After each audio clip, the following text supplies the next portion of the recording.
마가복음과 함께 걷기 세 번째 영상입니다. 지난 시간에는 마가복음을 누가 썼는지를 알아보았습니다. 그런데 누가 썼는지와 더불어 누구에게 마가복음을 썼는지도 굉장히 중요합니다. 마가복음은 로마인들을 위해서 쓰여졌습니다. 그래서 유대인들의 관습에 대해 잘 알지 못하는 로마인들을 위해서 친절한 마가가 유대인들의 관습들을 하나하나 잘 설명해주고 있습니다. 그리고 마가의 이러한 설명은 오늘날 마가복음을 읽는 우리들에게도 큰 도움이 됩니다. 또한 마가는요, 아람어를 잘 알지 못하는 로마인들을 위해서 번역도 잊지 않았습니다. 예를 들어 아람어인 보아너게를 우레의 아들로, 달리다굼은 여자야 일어나라, 에바다는 열려라, 골고다는 해골의 곳으로 친절하게 번역해주고 있습니다. 이와 같이 마가복음은 로마인들 그리고 모든 이방인들을 위해 쓰여진 복음서입니다. 그래서 그런지 마가복음은 오직 복음의 주인공이신 예수 그리스도 한 분을 중심으로 지루할 틈 없이 단번에 읽어나갈 수 있도록 드라마틱하게 복음을 소개하고 있습니다. 그래서 누군가 저에게 어떤 복음서를 먼저 읽어야 합니까? 라고 묻는다면 저는 망설이지 않고 마가복음을 추천할 것입니다. 한 가지를 더 살펴보기를 원하는데요. 당시 이 복음서를 읽는 로마 성도들의 상황은 어땠을까요? 당시 로마의 성도들은 로마 황제로부터 박해를 받고 있었습니다. 정확한 언급은 없지만 그 박해를 했던 황제를 네로 황제로 추정합니다. 네로 황제는 정치적으로 불리한 일이 생길 때마다 그리스도인들을 탓했습니다. 그래서 그는 자신의 정치적 위기를 극복하기 위해서 그리스도인들을 잡아다가 학대하고 심지어 산채로 불태우기도 했습니다. 이런 상황에 로마의 성도들은 어떤 마음이었을까요? 그들은 위축되고 좌절할 수밖에 없었을 것입니다. 그래서 그런지 마가복음에는요, 박해와 핍박에 대한 예수님의 이야기가 자주 등장합니다. 8장 34절 35절을 보면 예수님은 누구든지 나를 따라오려거든 자기를 부인하고 자기 십자가를 지고 나를 따를 것이니라. 누구든지 자기 목숨을 구원하고자 하면 잃을 것이요 누구든지 나와 복음을 위하여 자기 목숨을 잃으면 구원하리라 고 말씀하셨습니다. 예수를 따르는 자는 반드시 박해와 핍박을 받을 수밖에 없다는 것을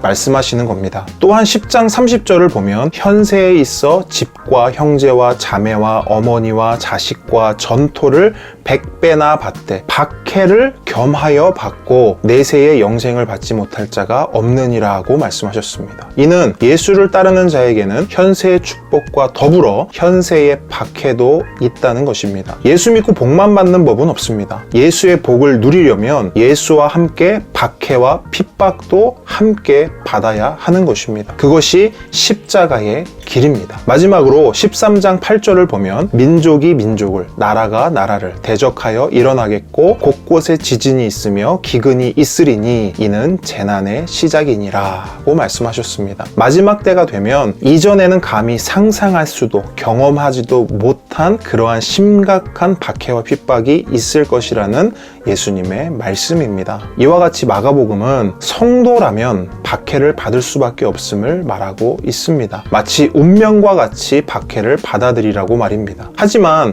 분명한 것이 있습니다. 이 박해가 성도를 무너뜨리거나 잡아삼키지는 못한다고 분명하게 말합니다. 왜냐하면 그 박해를 받는 성도 뒤에 누가 계시기 때문입니까? 바로 하나님이 계시기 때문입니다. 그 하나님께서 인간의 몸을 입고 이 땅에 오셨기 때문에 절대로 그 박해가 성도를 무너뜨리거나 잡아삼키지 못한다고 마가는 말하고 있는 것입니다. 그래서 마가복음은 예수님을 고난받으러 오신 분, 죽으러 오신 분으로 묘사합니다. 뿐만 아니라 예수님도 자기 자신을 고난받는 종으로 소개하고 있습니다. 2장 20절에 보면 그러나 신랑을 빼앗길 날이 이르리니 그날에는 금식할 것이니라. 8장 31절에 보면 인자가 많은 고난을 받고 장로들과 대제사장들과 서기관들에게 버림받아 죽임을 당하고 사흘 만에 살아나야 할 것을 비로소 그들에게 가르치시되, 이렇게 말씀하시면서 자신이 받게 될 고난과 죽음의 날을 예견하신 겁니다. 스스로 자신을 고난의 종으로 소개하는 것이죠. 그리고 이것을 확증하는 말씀이 있습니다. 마가복음의 핵심 구절이라고 불리우는 말씀인데요, 바로 10장 45절 말씀입니다. 인자가 온 것은 것은 섬김을 받으려 함이 아니라 도리어 섬기려 하고 자기 목숨을 많은 사람의 대속물로 주려 함이니라. 예수님은 고난받고 있는 성도들을 위해 대속물이 되시겠다고 말씀하십니다. 성도들의 모든 고난을 먼저 받으셨을 뿐 아니라 성도들의 그 고난 가운데 함께 하시겠다는 것이죠.